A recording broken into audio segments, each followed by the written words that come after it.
Hello hordoftoota Maltii Skill Media, nagaan koo kabajaa fi jaalalaa bakka isin jirtan hundumaatti isin haa qaqqabu.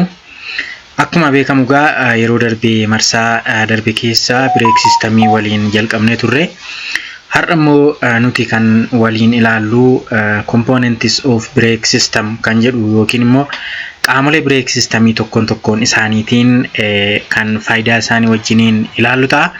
Kanaaf egaa barnoota kana gamanumaan subscribe share gochuudhaan akka na duukaa buutan dabalataan isinin affeeraa na duukaa bu'aa.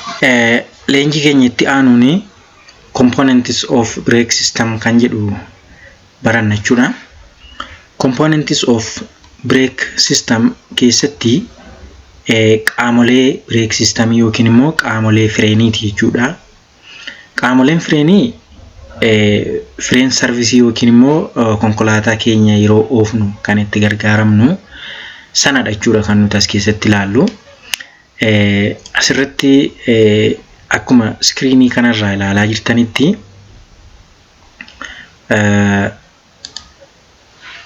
bakka kana brake pedaliin jira. Pedalii yookiin immoo miila keenyaan kan nuti irra ejjennu jechuudha. Sanatti aansuudhaan brake boosterii jechuudha. Bakka kanatti kan isin argitanii brake boosterii itti aansuudhaan hydraulic cylinderiidha yookiin immoo master cylinder kan jennuudha. Sana keessa darbuudhaan sararoota fireenii kana keessa dhufee eessa qaqqabachuudha. Breakii system yookiin immoo wheelii qaqqabachuudha. Wheelii kana keessatti immoo kanneen akka wheel cylinderii akkasuma immoo kan akka miila fuulduraa yoo ta'e kan akka paadii, miila duubaa yoo ta'e immoo kanneen akka shuu ni jiru jechuudha. Diramiinis haala kanaan rootarii kompoonentiin ni jiru jechuudha. Isaan kana egaa faayidaa isaanii fi haala ijaarama isaanii tokko isaaniitiin ilaalaa deemna jechuudha viidiyoo kana keessatti. Isa jalqabaarra yookaan brake pedaliidha jechuudha. Brake pedaliin bakka nuti itti faana miila keenyaatiin irra ejjechuudhaan loodiin filuudii keenya yookiin zayitii keenya dhiibee akka inni dabarsu akka nuti ittiin goonu brake pedaliidha jechuudha. So the brake pedal is located on the floor to the left of the accelerator. Kana jechuun accelerator jechuun pedalii boba'aa keenyaati. Pedalii boba'aa keenyarraa immoo gara harka bitaatti kan argamu kun pedalii fireeniiti jechuudha. Pedalii fireenii miila keenya mirgaatiin control goona. Yeroo konkolaataa keenya saffisa isaa xiqqeessuu barbaannetti pedalii kana gadi qabna. Yeroo immoo konkolaataan keenya akka saffisa dabalatu barbaannetti nadaajii keenya pedalii nadaajii kanarra ejjechuudhaan control gochaa deemna jechuudha. So when they pressed, it applies the brake, causing the vehicle to slow down or stop. Yeroo nuti pedalii kanarra ejjennu konkolaataan keenya akka saffisni isaa xiqqaatu yookiin immoo hir'atu akkasuma immoo hamma dhaabutti deemsisuu dandeenya jechuudha. Kanaaf yeroo brake pedalii keenya irra ejjennu koomee keenyaan filoorii yookiin immoo lafa tuquudhaan, lafa jechuun konkolaatuma lafa isaarra tuquudhaan quba miila keenyaatiin gadi qabnaa jechuudha malee koomee keenya rarraasnee miti kan nuti ejjennu. Haala kanaan jechuudha kan nuti itti fayyadamnu. Kompoonentiin itti aanu master cylinderiidha. Master cylinderiin egaa akkuma imeejii kanarra argaa jirtan liquidii keenya as keessatti jira. Liquidii of keessaa qaba yookiin dhangala'aa of keessaa qaba. Inni immoo the main component of brake systemidha. Qaama baay'ee barbaachisaa ta'ee fi hangafa ta'edha jechuudha master cylinderiin.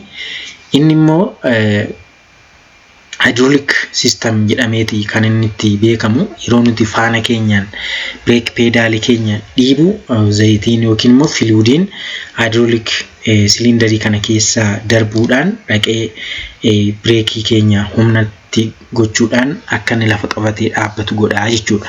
So it acts as a heart of brake systemidha. Akka onnee yookiin immoo hangafa brake systemiti jechuudha master cylinderiin kuni.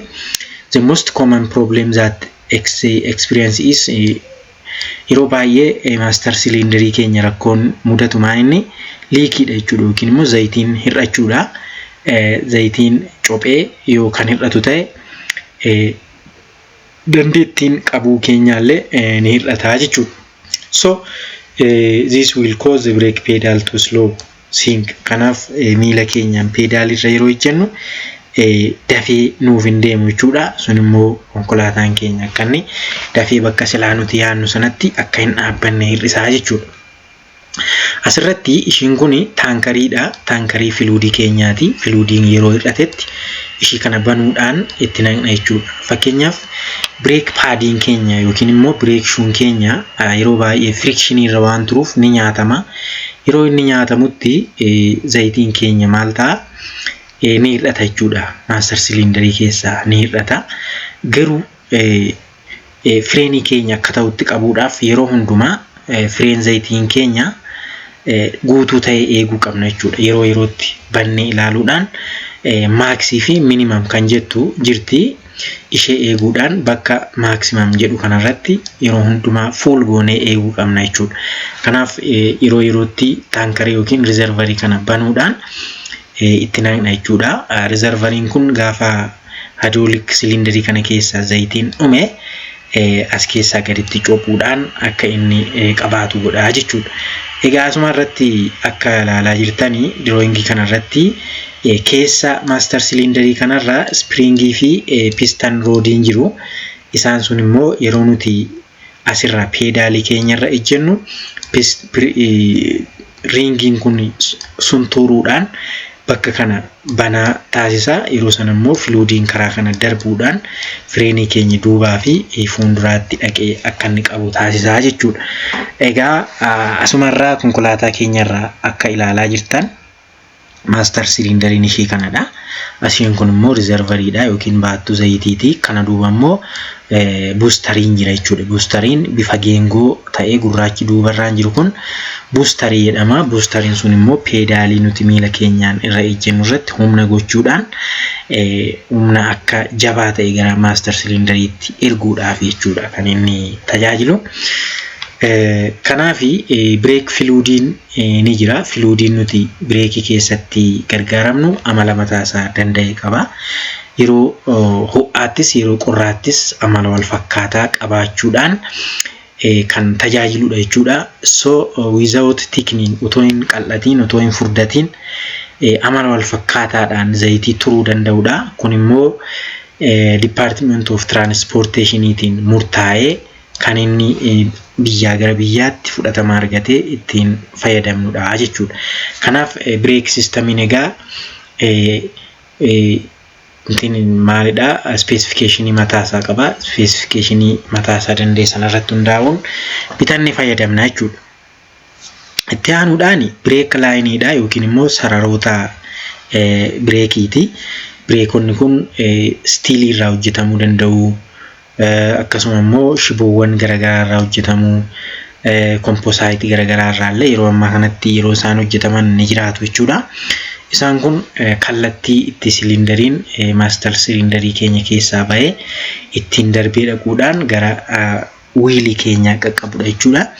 Akkuma asii argaa jirtan amma asii bakka pedaaliin keenya nuti irra ejjennudha. Yeroo nuti pedaalii keenya asii deemnu master cylinderii kana keessaa zayitiin bahuudhaan kallattii arfanuun iyyuu gara wiiliitti dhaqa jechuudha. Gara duubaattis gara fuulduraattis warri sararoonni zayitiin kun keessa deemu maal jedhamu? Brake line jenneetu waamna jechuudha. Inni kan biraan brake system valveedha. Valviin ni jiru.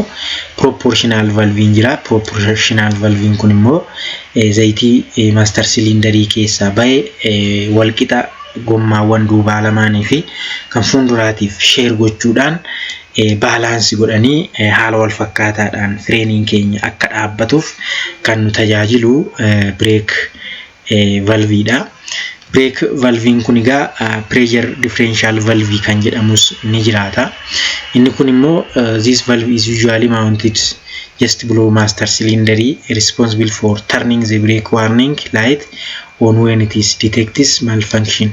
Inni kun yeroo braking keenya rakkoo godhate sensariidhaan mallattoo garaagaraa argisiisuudhaan kan dashboard keenya irratti illee freening keenya akka rakkate kan nuti irraa hubannu pressure differential valve kanadha yeroo baay'ee master cylinder jalatti hidhama jechuudha.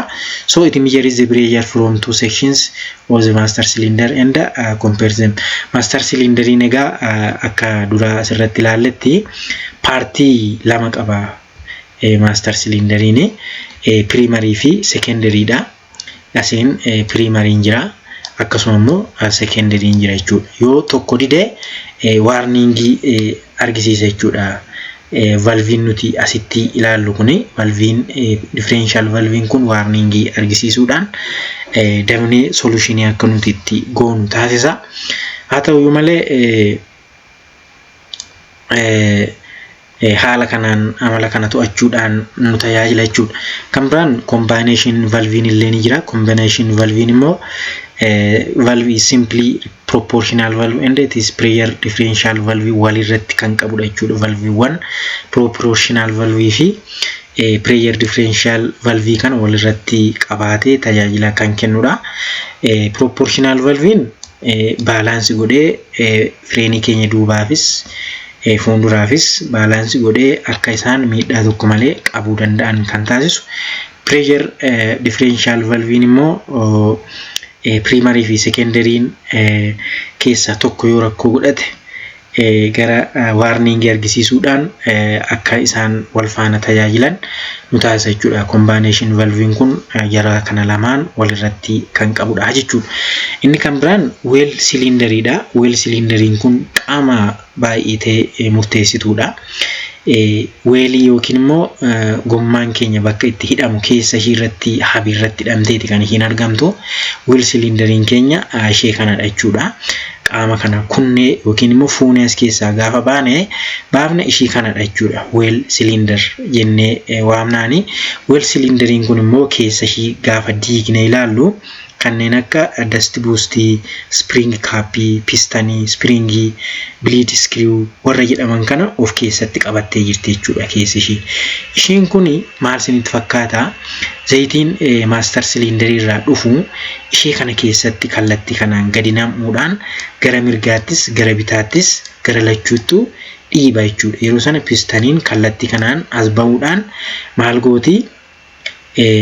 Brake shoe keenya gara bitaa fi gara mirgaatti hin dhiibdi jechuudha. Yeroo sanatti isaan kun bal'achuudhaan yookiin immoo expand ta'uudhaan maal godhu diramii keenya waxxaranii qabu jechuudha. Yeroo isaan waxxaranii qaban diramiin keenya maal ta'a hin dhaabbata jechuudha.